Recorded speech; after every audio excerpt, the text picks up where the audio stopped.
ఒక పార్టీని ఊహించుకోండి, ఇక్కడ పదాలు మళ్ళీ మళ్ళీ పునరావృతమవుతూ బోర్ కొడుతున్నాయి. అప్పుడు సర్వనామాలు రక్షణకు వస్తాయి. What is pronoun? సర్వనామం అంటే ఏమిటి? సర్వనామం ఒక నామవాచకానికి బదులుగా వచ్చే పదం. దీన్ని ప్రజలు, స్థలాలు లేదా వస్తువుల మారుపేరు అనుకోండి. సర్వనామం లేకుండా ఉదాహరణ: రాజు తన కుక్కని ప్రేమిస్తాడు. రాజు తన కుక్కని రోజూ పార్క్కి తీసుకువెళ్తాడు. ఎంత పునరావృతం, నిజమా? సర్వనామంతో ఉదాహరణ: రాజు తన కుక్కని ప్రేమిస్తాడు. అతను దాన్ని రోజూ పార్క్కి తీసుకువెళ్తాడు. తన, అతను, దాన్ని సమానము సర్వనామాలు. ఎంత సులభం! సర్వనామాల టీంని పరిచయం చేస్తున్నాం. వ్యక్తివాచక సర్వనామాలు, నామవాచకాల స్థానంలో.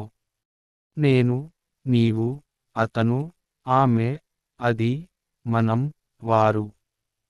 షీలాకి ఆకలిగా ఉంది. ఆమె పిజ్జా కావాలనుకుంటుంది. స్వామ్యవాచక సర్వనామాలు, యాజమాన్యం చూపించేవి. నాది, నీది, అతనిది, ఆమెది, మాది, వాళ్ళది. ఈ పుస్తకం నీది కాదు, నాది. ప్రత్యేక సర్వనామాలు, స్వయంగా చూపించేవి. నాకు, నీకు, తనకు. ఆమె పార్టీకి తనకే సిద్ధమైంది.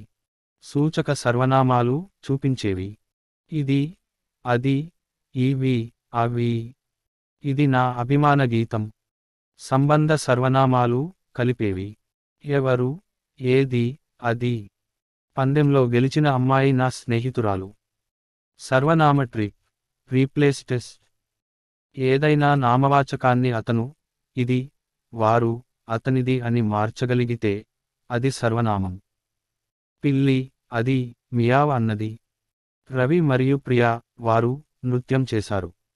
సర్వనామాలు ఎందుకు ముఖ్యం? పునరావృతాన్ని తగ్గిస్తాయి. లత వస్తాను అంది, లత ఆమె వస్తాను అంది. వాక్యాలను చిన్నది, అందమైనది చేస్తాయి. ఇంగ్లీష్లో సహజంగా మాట్లాడడానికి సహాయపడతాయి. సరదా ప్రాక్టీస్. మీ అభిమాన పాటలో సర్వనామాలను కనుగొనండి. సర్వనామం లేకుండా ఒక వాక్యం రాయండి, తర్వాత సర్వనామాలు జోడించి సరిచేయండి. ఇప్పుడు మీ తర్వాతి సంభాషణలో సర్వనామ పార్టీ చేయండి.